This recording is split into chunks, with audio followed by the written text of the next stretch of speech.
Eu recebi um comentário aqui pelo chat da internet que, na hora que eu li a primeira frase, eu levei um susto, né? Que ele começa assim, ele é da Karina Ferreira. Karina, você está aí na internet ainda? Não nos abandone. Ela começa assim, esse evento é louvável, ponto de exclamação. Aí eu pensei, agora vem um mais. Né? Isso é louvável, mas tem um senão. Não. A Karina disse que nós estamos de parabéns. Parabéns aos organizadores pela realização desse encontro que está sendo muito útil para a educação brasileira. Então, muito obrigado, Karina Ferreira, que está nos assistindo pela internet. Aliás, a internet praticamente duplicou o público desse evento. A gente teve uma permanência de pessoas na internet em torno de 60 a 65 pessoas permanentemente nos assistindo pela internet. Considerando o nível da conversa aqui, que não é uma coisa para internauta neófito, vamos dizer assim, né? Eu acho que a gente está conseguindo atrair a atenção de bastante gente. Eu quero convidar agora o professor Roberto Kerr, que é daqui do Mackenzie, para conversar com a gente sobre finanças sustentáveis. Na programação original, tinha a presença do Reginaldo Magalhães, que é um especialista em finanças sustentáveis também, bastante renomado, com quem eu tive a honra de trabalhar algumas vezes. E fiquei até chateado do Reginaldo não poder estar aqui conosco. De qualquer forma, tudo tem uma contrapartida, né, Roberto? Você ganhou tempo. Você veja só, né? Assim, tempo é um recurso escasso que a gente está administrando aqui numa formação de preço que é o debate. Por favor. Então...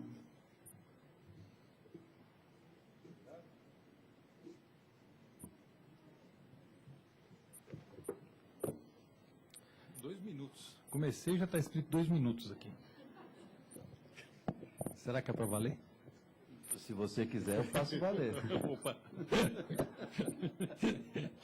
Boa tarde a todos. Eu queria agradecer o convite da Janete para estar aqui, a presença de todos, uma honra para mim poder conversar com vocês. Uma conversa informal, eu vou procurar dividir as minhas experiências e angústias dando aula de finanças e com cacuete sustentável. Esse fórum que nós estamos participando hoje à tarde seria, aproveitar os meus cabelos brancos para falar isso, seria impensável alguns anos atrás, e não muito tempo atrás. E eu talvez não tivesse sentado aqui falando para vocês, provavelmente porque eu não lidava com esse assunto antigamente. Sustentabilidade, desenvolvimento sustentável, responsabilidade social corporativa ou responsabilidade social empresarial, como alguns chamam, são todos conceitos muito recentes, pelo menos na minha maneira de ver. Claro que o Prando estava falando da idade dos alunos, né? Eles talvez achem que isso é coisa antiga já. Mas para nós é um assunto muito recente.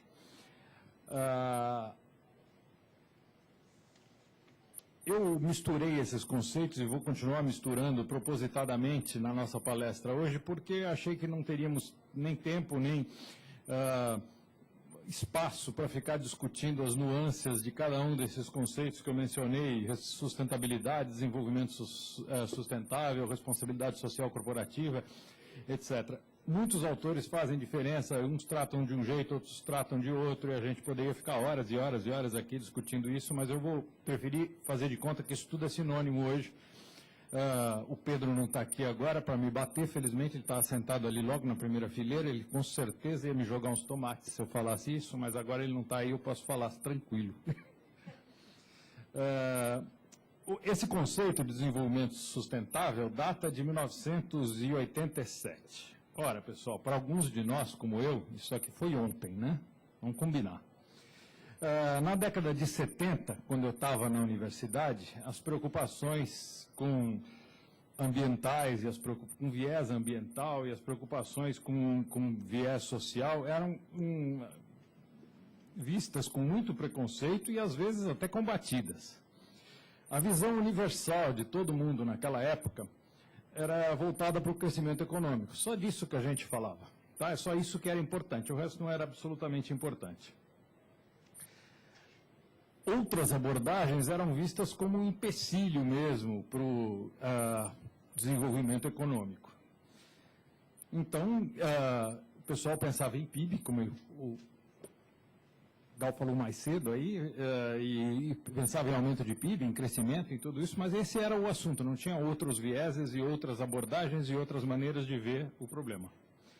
Nada podia ficar no caminho de desenvolvimento econômico, nada. Eu vou relatar uma historinha da época que talvez dê uma ideia para vocês de como as pessoas pensavam. As linhas do metrô, as duas principais, a Norte-Sul e as Leste-Oeste, estavam em plena construção e a construção realmente naquela época rolando solta, o negócio correndo muito mesmo. E a empreiteira que ganhou a licitação para fazer vários trechos, né, mas uma das coisas que ela tinha que fazer era a Estação da República aqui perto. E ela resolveu que um lugar legal para colocar o canteiro de obras, pessoal, era onde está o prédio do Caetano de Campos. Prédio velho, que era do governo, e eu já usei o termo velho aqui de propósito para provocar vocês, prédio velho, que era do governo, demole-se essa porcaria e a gente faz o nosso canteiro de obras lá. Põe a ferragem, põe os caminhões, põe o que precisar usar, aquele espaço está perfeito aqui do lado da Estação República do metrô. Bom, os ex-alunos do Caetano de Campos não acharam graça da história e resolveram fazer uma passeata. Naquele tempo também não costumava acontecer essas coisas, mas aconteceu uma passeata na Praça da República lá para tentar salvar o prédio. Criaram um sebo com a construtora, não podia fazer isso de jeito nenhum. Daí está aquela discussão, foi para os jornais, jornalista acompanha, começa a publicar, e eu conhecia o diretor executivo da empresa, da empreiteira que estava construindo esse trecho. E ele estava muito aborrecido.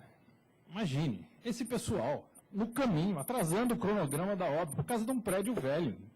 Né? O que é esse prédio aí? Pô, tem outros parecidos, tira esse troço daí. Ele estava muito aborrecido. Até que um dia, numa festa na casa dele, uma arquiteta, os arquitetos estão sempre na frente, porque como eles trabalham com criação, eles têm uma visão um pouco diferente, lógico, de prédio com certeza, mas eles têm uma visão diferente de mundo.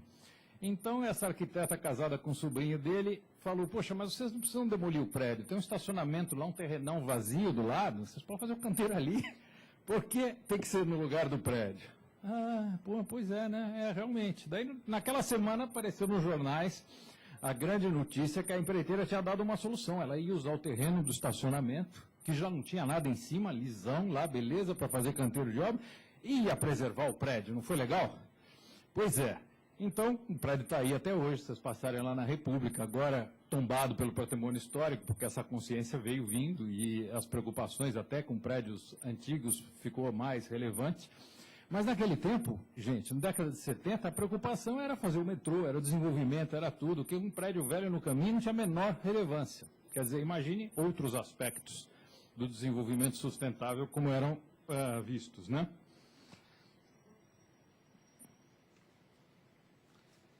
Mas mesmo nesse ambiente, tinha umas pessoas que tinham uma visão mais moderna de desenvolvimento e se preocupavam já com o que a gente estava fazendo com o planeta, principalmente, começou assim, com uma preocupação mais ecológica, e alguns que tinham uma preocupação social.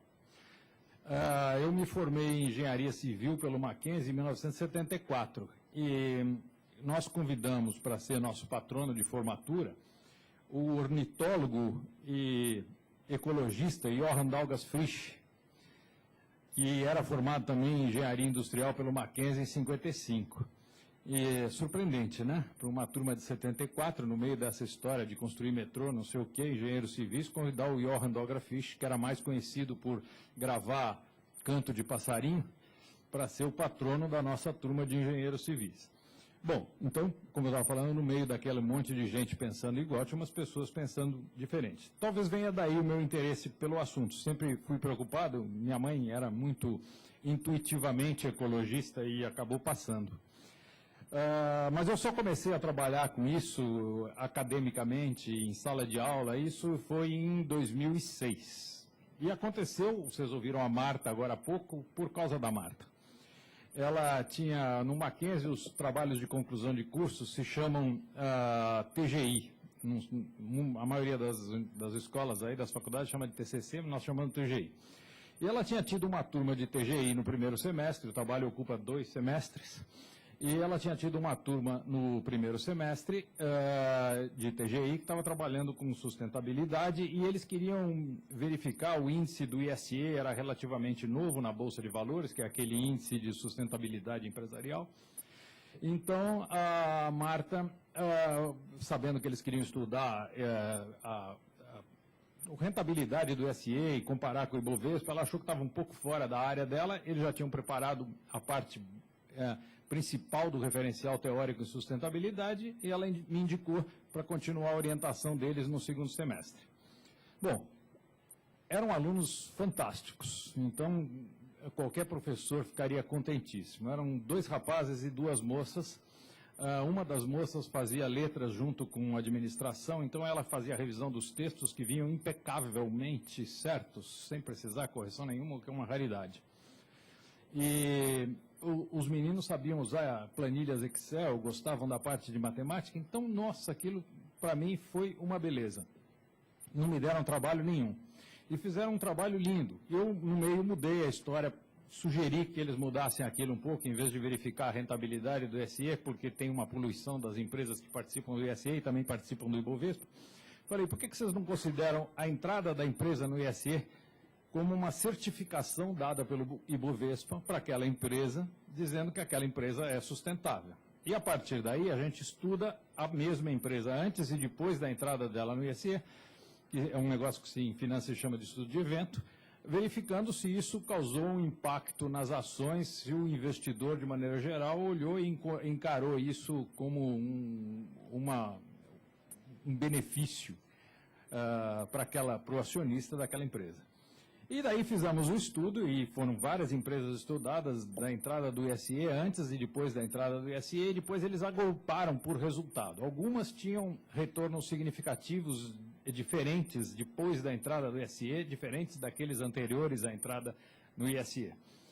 E outras não. E eles perceberam que entre as que tinham retornos diferenciados depois da entrada no ISE estavam os bancos, enquanto que as empresas, por exemplo, do setor de energia elétrica, não tinham grande diferença entre entrar para o ISE e depois de entrar para o ISE. Bom, naquela semana que a gente estava discutindo e preparando já a conclusão do trabalho, depois dos resultados todos prontos, então, e eles se sentindo meio inseguros com essa história, poxa, que engraçado, por que banco é visto pelo investidor diferentemente depois de entrar no ISE e por que as elétricas não? De repente apareceu uma pesquisa que é comum eles fazerem recorrentemente no jornal, mas saiu exatamente naquela semana, que estuda a percepção da população em geral, o grau de confiança que eles atribuem a cada instituição. E eles misturam nessas instituições tudo, desde o corpo de bombeiros e a polícia até empresas de vários setores. O corpo de bombeiros invariavelmente sai em primeiro ou segundo, é extremamente querido pela população. A polícia, lamento dizer que sai lá no finalzão, é um das organizações menos queridas pela população. E no meião saem as empresas, algumas mais queridas, outras menos queridas. Eles viram que as de energia elétrica eram bastante mais queridas pela população do que os bancos. Os bancos eram muito mal vistos. Então, isso reforçou o resultado que eles já tinham conseguido, porque eles perceberam o seguinte, as elétricas já são benquistas, quer dizer, o fato de ter uma certificação do Bovespa ou não faz muita diferença para o investidor e o resultado realmente não aparecia grandes diferenças. Já os bancos, quando eles entram para o ISE, eles são vistos de outra maneira pelo investidor, e esse resultado apareceu claramente nos números, nos resultados estatisticamente significativos do estudo de evento. E então apresentamos, eles apresentaram o trabalho, tiveram nota muito boa, a apresentação foi excelente. E no dia da apresentação, as meninas apareceram de unhas pintadas de verde, que hoje é mais moda, mas naquele tempo, 2006, ainda não estava tão moda, e elas vieram de unhas pintadas de verde. E os meninos vieram com essa gravata aqui, que eles me deram, e eu, e eu estou usando hoje, em homenagem a eles, a gravata que é verde, para lembrar a sustentabilidade. Pedro Jaime falou, quando a gente fala de sustentabilidade, vem imediatamente na cabeça o problema ambiental. É isso que está forçando todo mundo a se preocupar com o assunto. Porque, como a Marta falou também, senão morremos todos, né? Então, é a parte ambiental que está forçando essa mudança de paradigma. Mas a parte social é tão importante quanto a parte ambiental. Tá? No fundo, e me permitam falar isso, no fundo, a gente está preocupado com o ambiente em função das pessoas. Não estamos preocupados com o ambiente sozinhos. Se não tivesse gente no planeta Terra, talvez não estivesse tão preocupados se tem floresta ou deixa de ter, em Marte ou na Lua. Ninguém está lá muito preocupado. Estragaram, na hora que desceu a nave lá na Lua, estragou a floresta. Pô, e daí? Né? Ninguém estaria muito preocupado. Agora, quando isso afeta as pessoas, então, daí a preocupação muda. Então, embora o driver dessa mudança seja a parte ambiental, com certeza, na realidade, a preocupação subjacente é o social. E o Pedro Jaime faz muito bem em dar ênfase a isso nas aulas dele. Tá? Eu procuro também lembrar os alunos disso daí. Na realidade, as nossas aulas, a gente procura despertar este assunto para os alunos, porque eles têm muito mais para ensinar para mim, como eu falei no começo, do que eu para eles. Eu venho lá da década de 70, quando demoliu o prédio do Caetano de Campos, estava tudo bem. Passar em cima da floresta Mata Atlântica para construir imigrantes lá para a praia, estava tudo bem. Ninguém nem questionava se estava demolindo, arrancando as últimas árvores de Mata Atlântica que tinha no país. Ninguém achava isso nem estranho, né? Mas eles não, eles estão criados num ambiente, estão sendo criados num ambiente diferente. Eles vão ser diferentes da gente, graças a Deus. E talvez eles consigam fazer o que nós não conseguimos, que foi, nós conseguimos estragar o planeta, e eu costumo dizer para eles que agora eles têm uma responsabilidade simples de consertar. Tá? A gente entrega estragado, agora vocês arrumem. Se viram. Bom, pessoal, embora esse assunto tenha sido relativamente novo na minha vida acadêmica, depois que eu entrei eu fiquei realmente motivado. E eu tive um monte de grupos fazendo trabalhos nessa área, e as aulas, quando a gente aborda esse assunto, são sempre muito interessantes. Para minha surpresa, quando eu entrei neste grupo de trabalho da Janete, eu achava que ia ser uma dificuldade falar de finanças com sustentabilidade. O aluno, na aula de finanças, não está esperando isso. E achei que seria muito difícil, mas não, foi muito fácil. Na realidade, o preconceito vem dos antigos e não dos novos. Os alunos aceitam isso com a maior naturalidade. A gente tem que se preocupar não só com os shareholders, mas nós temos que nos preocupar com os stakeholders. Isso ficou muito claro para eles. Eu estou usando o termo em inglês porque a palavrinha é muito mais simpática do que a gente usar ela em português. Em inglês deu shareholder, stakeholder, o segurador, ou guardador, ou keeper de ações, e o que tem interesses, não ações, mas interesses na empresa, deu um jogo de palavras que ficou interessante, e que, por isso eu acabo usando o termo em inglês, embora exista a tradução em português. Os mais velhos, às vezes, olham esse tema com desconfiança. Alguns acham que sustentabilidade é um assunto meio esotérico, coisa da moda, coisa de sonhadores, que na vida prática a coisa não rola assim.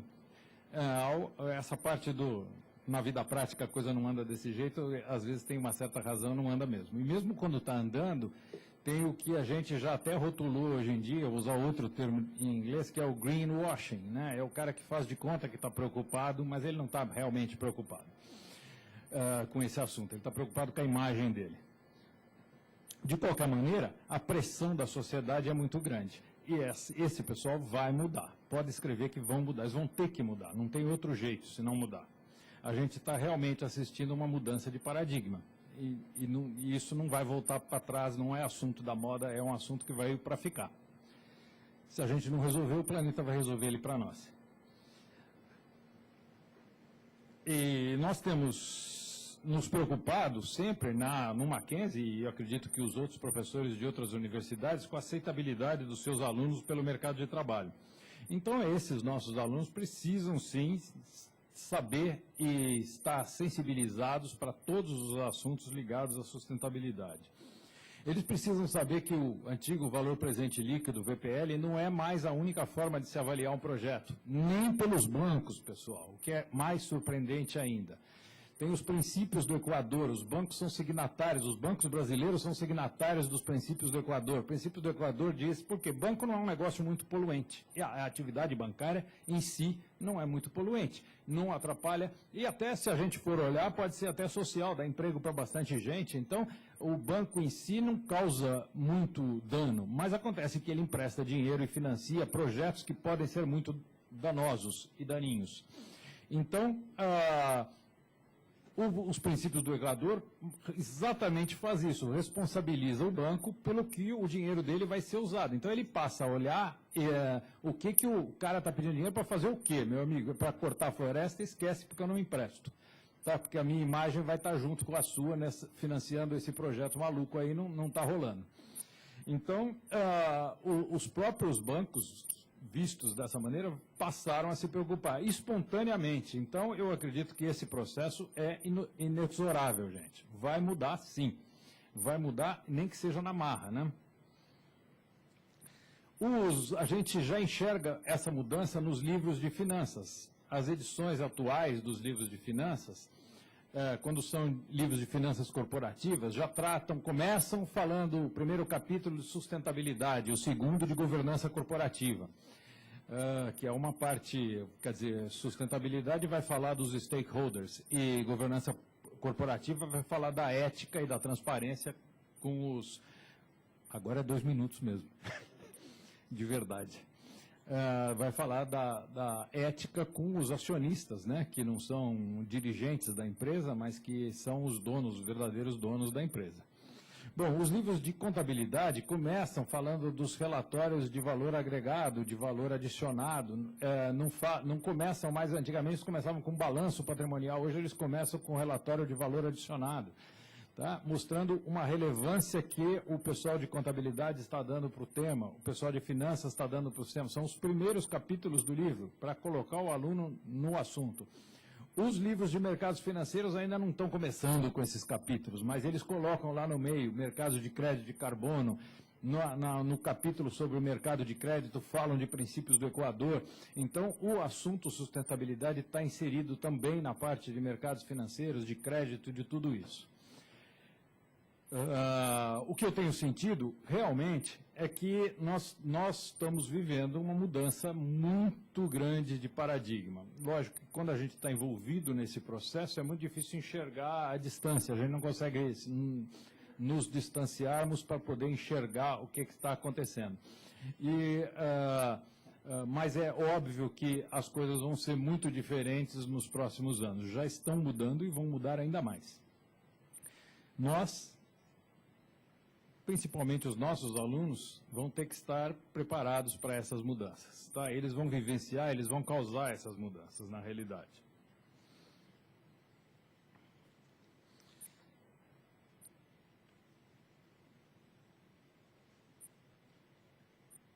Bom, como eu falei para vocês, eu enxergo isso dessa maneira. Eu enxergo os nossos alunos muito diferentes. Eu estava comentando aqui nesse aspecto de sustentabilidade, mas tem outros aspectos que todo mundo que é professor nota. Essa galera foi educada assistindo televisão, ouvindo o iPod e teclando com um amigo no notebook, tudo ao mesmo tempo. Coisa que a gente não fazia de jeito nenhum. Então, a sensação que você tem na sala de aula é que eles não estão prestando atenção. E, para surpresa dos mais antigos que nem eu, é que quando você pergunta para qualquer um deles que está lá teclando, ouvindo um negócio no celular, falando no telefone, ou teclando no telefone, se ele não estiver falando no telefone, que a gente não deixa falar no telefone em sala de aula aqui no Mackenzie, mas teclar eles acabam teclando, então está lá teclando uma mensagem, você acha que ele não está prestando atenção, pergunta o que você estava falando, sobre que assunto, e para ele continuar, o que ele acha daquilo, e ele sabe exatamente onde é que você estava e o que ele acha daquilo, e entra no assunto sem nenhum trauma. Então, na realidade, eles são pessoas diferentes. Nós temos que nos acostumar com isso e perceber que eles são pessoas diferentes. Quando eu falei que eu aprendia muito com eles, eu aprendo mesmo. Não tanto a ponto de eu conseguir fazer 4 coisas ao mesmo tempo, eu ainda não estou conseguindo, eu nem vou conseguir. Eu vou sair do mercado de trabalho antes que isso aconteça, provavelmente. Mas eles são pessoas diferentes e eles vão mudar o mundo com toda certeza. Esses que já estão aí, já estão mudando, mas os que virão em seguida, que hoje estão nascendo, e são pequenininhos, esses então vão ter outra cabeça ainda mais diferente, né? Em 20 anos, eles vão estar no lugar que estão os nossos alunos hoje, e vão ser pessoas completamente diferentes das que temos hoje em sala de aula. Era isso que eu tinha a dizer. Se vocês quiserem contribuir e fazer perguntas, eu ficarei muito feliz. Obrigado. Obrigado, Roberto. Você falou do Easy, eu fiquei interessadíssimo nessa história, porque eu escrevi o livro dos 5 anos do Easy. Ah, que legal. Encomendado pela Bovespa. E tem 2 coisas que me impressionaram muito quando eu estava fazendo esse livro. Uma, eu cheguei para uma gerente de meio ambiente de uma empresa e perguntei, bom, e o que mudou tua vida depois que a empresa resolveu entrar no Easy? Ela virou para mim e falou, bom, eu subi 5 andares e 2 níveis hierárquicos. O meu cargo mudou de nome de gerente de meio ambiente para gerente de sustentabilidade. Opa! Daqui a pouco ela vai ser diretora de sustentabilidade, porque já existe o cargo.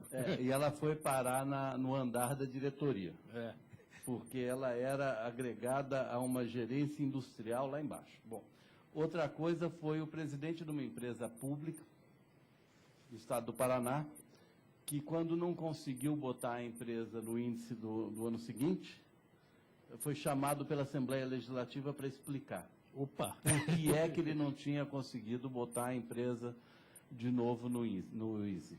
Então, o Easy mexeu muito com muita gente, né? Perguntas 3, vamos lá. 1, 2, 3. Perfeito. Uma pergunta ali. Microfone ali, por favor.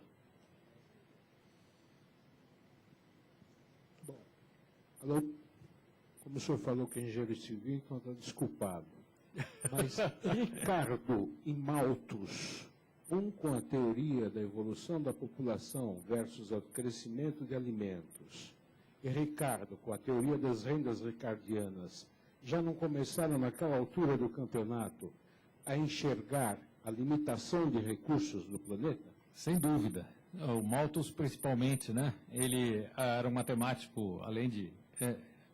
acho que eu não podia chamar ele de economista, porque não existia isso naquela época. Mas ele era um matemático brilhante, ele conseguiu trabalhar dados e conseguir construir curvas em cima desses dados, e ele conseguiu chegar à conclusão, aí foi o erro dele, porque eu jamais faço projeção para o futuro, justamente para evitar esses micos. Ele falou que em 1865 o planeta começava a passar fome, só que as curvas mudaram de formato, a natalidade diminuiu e a produtividade de alimentos aumentou muito e a previsão dele absolutamente não deu certo. Mas ele, sem dúvida, estava preocupado com esse assunto muito antes. Mas o fato de ter pessoas, um aqui, outro ali, que nem eu falei, sempre teve, né? Felizmente. Porque é eles que acabam fazendo a diferença e conseguindo convencer. Mas na quantidade que nós temos hoje, é uma mudança, é uma novidade. Boa tarde, meu nome é Guilherme. Eu gostaria de saber, o senhor citou o tema contabilidade, como as empresas estão dimensionando o seu patrimônio ambiental dentro da sua contabilidade? Como eles valoram isso? Porque a gente nota que a distância entre a realidade e o que se prega é muito diferente. Eu trabalho com o mercado de carbono e, para surpresa, visitando algumas empresas, inclusive top of mind, conversando com a gerente de sustentabilidade, falando a respeito das emissões de carbono da empresa. Para minha surpresa, ela disse que ia mandar instalar sensores para ver quanto que eles emitiam de carbono. Então, quer dizer, o que se prega na teoria, na academia é uma coisa, e a realidade de mercado é outra. Então, como isso é trabalhado nesse contexto? Olha, você tocou num ponto realmente delicado. Não tanto pela diferença entre o que se está falando e o que se está fazendo. Porque, como eu comentei, nós estamos no meio de uma mudança de paradigma. Essas diferenças são naturais e vão acontecer durante um bom tempo. Eu tenho a impressão que ainda leva um tempo até que essas coisas aconteçam. Mas o fato dela estar preocupada em medir carbono, você tem que concordar comigo que é uma novidade. Né? Quando que alguém mediu carbono, emissão de carbono, eu estava sequer preocupado com esse assunto. Lá no Cubatão, os caras não estavam só jogando carbono na atmosfera, estavam jogando poluente que matava as pessoas, fazia as crianças nascerem sem cérebro. Tá? E depois eles achavam que pondo filtro resolvia o problema. Agora descobriram que só pôr o filtro não resolve o problema. Né? Continua jogando carbono, que não mata ninguém, mas mata o planeta. Então tem uma preocupação nova. O fato dela estar preocupada em medir as emissões, para mim, é muito positivo. Mostra que a gente realmente está numa mudança de paradigma. Agora, a parte delicada que você tocou foi dos medidores das métricas. Está uma bagunça isso. Então, a gente tenta fazer trabalho acadêmico e tem a maior dificuldade. Isso daí é uma bagunça. As declarações ainda são espontâneas e cada um faz de um jeito. Tem uma misturação na parte social que ainda me incomoda mais, porque o pessoal, quando quer medir o tripé social, os indicadores sociais são, por exemplo, quantidade de empregados. Agora, quantidade de empregados, o fato de uma indústria ser mão de obra intensiva não significa necessariamente que ela está tratando bem. Se ela for cortadora de cana, ela é mão de obra intensiva. Não significa que ela está sendo social necessariamente. Tá? Então, as variáveis são muito ruins, sem dúvida nenhuma, mas isso é um processo, nós estamos no meio disso, começando a colocar esse processo.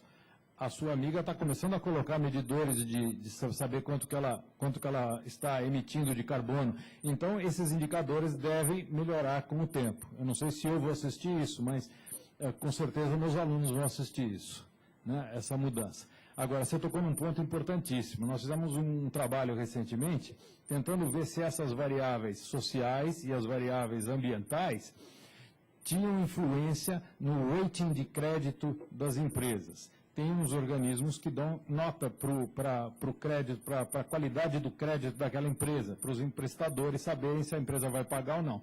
Os únicos critérios para isso antigamente eram só os econômicos. Como é que a empresa está, né? Se ela está usando o jargão, né, do pessoal da área, se está mal das pernas, se está bem, como é que está a empresa para saber se podia emprestar ou não para ela. Essas variáveis eram só econômicas. Hoje elas são, nós fizemos um estudo mostrando que as variáveis econômicas se refletem no rating do cara.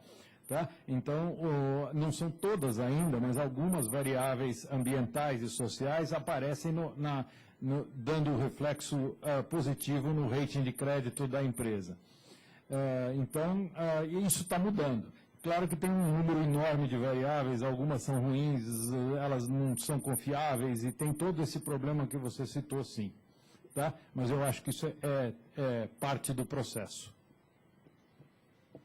Eu só queria fazer um comentário da tua pergunta, que eu acho que uma das coisas que ele brincou ali com a gente é que não existe sensor para carbono. O cara não estatísticas. tem estatísticas, né? Não, tudo bem, só para deixar. Pois é, na verdade, ela precisa voltar para a escolinha e aprender a fazer o trabalho dela. Na realidade, eles medem a frota, a quantidade de quilômetros medidos, de quilômetros viajados, por exemplo, né, para medir a emissão de carbono. E daí imaginam quanto que isso daí vai emitir de carbono no escapamento desses veículos. As medições são tão ruins, né, porque o cara mede frota e quilômetro rodado, não sabe se o caminhão é econômico ou não é econômico, se roda com diesel, gasolina ou álcool, nem leva isso em consideração, se roda com gás, né? Então, cada um desses teria uma emissão diferente. E isso não há nada levado em consideração. O cara pega simplesmente quantidade de quilômetros transportados e quantidade de caminhões, quilômetros médios transportados, e manda bala, consumo, e daí eles tiram os números de emissão de carbono. É tudo monitoramento estatístico. Renato, um tempo atrás eu me envolvi numa pesquisa que buscava entender um pouco essa disputa de terras entre os agrocombustíveis e os alimentos, né, que estava levando, inclusive, ao encarecimento de terras agrícolas e tal. E uma das conclusões dessa pesquisa, baseada em fontes secundárias, em várias partes do mundo, era que o que estava pressionando muito pela valorização de terras e, portanto, também dos alimentos, era o capital financeiro aplicado nas bolsas de commodities, né, no mercado de commodities futuros, né, e que, devido ao deslocamento em busca de ativos reais, né, esse capital estava conseguindo comprar até 7 safras dos principais produtores mundiais. Isso estava levando a uma situação de penúria e fome mesmo em muitos países, que o preço dos alimentos chegou de 70% a quase triplicar, né? Então, eu me lembrei dessa história quando o senhor disse que o impacto do mercado financeiro não é muito relevante. Eu gostaria que o senhor comentasse isso. Não, na realidade não foi isso que eu falei, né, que não era relevante, ao contrário. O que eu falei é que eles são dentro da área de finanças, poderia ser mercados financeiros, finanças corporativas, contabilidade, eles são os menos preocupados, por enquanto, com esse aspecto. Tá? Foi isso que eu quis dizer. E não que não era relevante, ao contrário, é extremamente relevante. Quanto à sua pergunta, um detalhe que eu gostaria de discutir, eu pessoalmente não gosto muito de combustíveis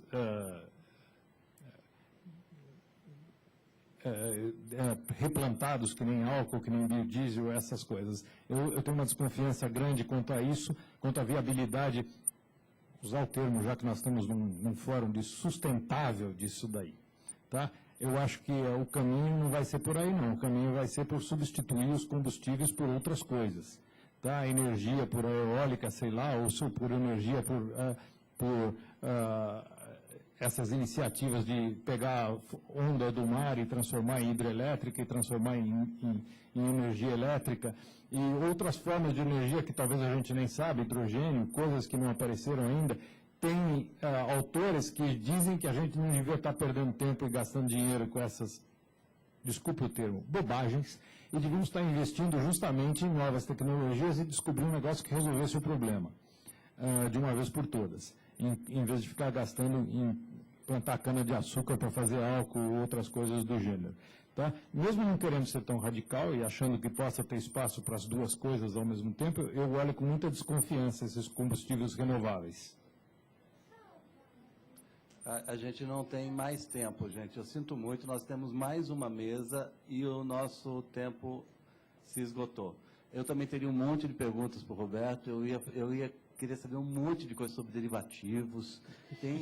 Tem coisas muito legais para a gente conversar sobre finanças sustentáveis. E, a propósito, eu concordo... Tem derivativos de crédito de carbono até. Pois é. E tem um autor de quem eu gosto muito, que é o Antônio Nobre, que fez as contas do investimento em biocombustíveis e o que isso poderia resultar em investimentos em solar direta, e ele acha que com metade da grana do biocombustível a gente resolveu o problema em solar. Pois é. Gente, muito obrigado por mais essa mesa. Roberto, obrigado pela sua presença aqui.